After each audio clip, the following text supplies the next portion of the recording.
College admissions is the Hunger Games MMORPG 17-year-old children play, in which they roleplay as CEOs, philanthropists, and Lincoln Douglas debate enthusiasts, for the reward of paying a corporation hundreds of thousands of dollars for a piece of paper certifying that they can indeed submit assignments on time, give or take a few days. The first part of college admissions is deciding what colleges you want to apply to. When choosing a college, the most important things to consider isn't dumb stuff like fit or logic, it's your runaway emotions and teenage hormones, which definitely aren't being manipulated by the college's marketing department. If looking at super diverse friend groups on the internet just isn't enough for you, you can even visit campus, where a student tour guide will purposefully feed you misleading propaganda just so the admissions office can reject you and drive down their acceptance rate. After you've narrowed your list down to your top 200 choices, it's time to get to work on your application. The cornerstone of any good college app is good academics. One of the pitfalls many students fall into is taking classes that they're actually interested in, which is objectively the wrong way to live your life. The best way to show colleges how intellectually curious you are is by taking rigorous, totally legit AP classes like AP Studying, AP Thinking, and AP Breathing. By the time you finish all those APs, you should have a double-digit GPA, which definitely means something and isn't just a random number manipulated by arbitrary calculations. Your SAT score is also a large factor in your college application. The SAT is a reading, writing, and math test that is used to determine which human being is better than another, and isn't influenced by any external factors at all. If you're a parent who can't afford sailing lessons, a low-cost way to boost your child's SAT score is sending them to prep, where they'll sit with 30 other kids in a 20-square-foot room to take practice tests for 12 hours a day. After all, if you want to go to an elite college, there's no time for bullshit like having fun or enjoying your summer. Besides doing well in academics, students nowadays also have to pretend to give a shit about helping people.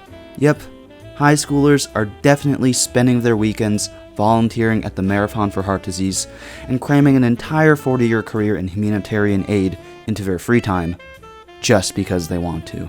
That's right, I'm talking about extracurriculars. Extracurriculars are unfun activities students do for the sole purpose of looking good for college. If you want to look the best for college, you'll need to pick the most unfun extracurriculars. The easiest way to do this is by picking the activities adults don't do in their free time. These activities are so boring that no self-respecting adult would voluntarily choose to do them, making them perfect for feral high schoolers. Besides extracurriculars, students can also express themselves in their college essays. While you could pay $800 to a college essay editor to leave 5 grammatical fixes on your Google Doc, here's some free advice. Choosing an essay topic can be stressful. You could write about that trip to a foreign country that totally changed your perspective on life, or trauma dump every emotionally scarring event from your childhood, but one of the most popular strategies is to go for the pity essay. Remember your uncle who got cancer last year who you haven't seen since you were 9? Time to exploit his ass for your personal gain. And remember, if you don't have any family members who have life-altering illnesses, you can always take matters into your own hands. After writing your essay, make sure to replace every other word with the longest synonym you can find on thesaurus.com. The bigger your character to word count ratio is, the better your essay. The final part of a college application is the interview, when students talk face-to-face with an alumni interviewer who peaked in college and jerk off their ego. My one tip for college interviews is to power move those bitches.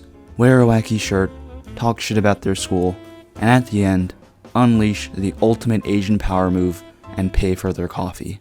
Your interviewer will think to themselves, this is a guy with absolutely no morals who's going to fuck up the world for their own personal gain and donate a sizable portion of that back to the university. We gotta accept this guy. Once you've submitted your college application, it's time to move to phase 2, sabotaging your peers.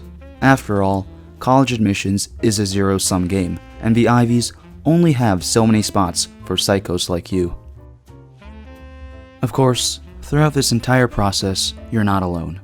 After all, what colleges you're even thinking of applying to, and honestly, your entire life is just a result of you inheriting whatever unresolved insecurities your parents have. A price you'll be paying over the next 4 years in college and the next decade in therapy. If you don't find your IRL support system to be enough, you can always look to sites such as College Confidential and the Applying to College subreddit, which are chock full of expert advice from high school freshmen who touch tons of grass. Your destiny will ultimately be decided by the fates of Greek mythology, known in the modern day as admissions officers.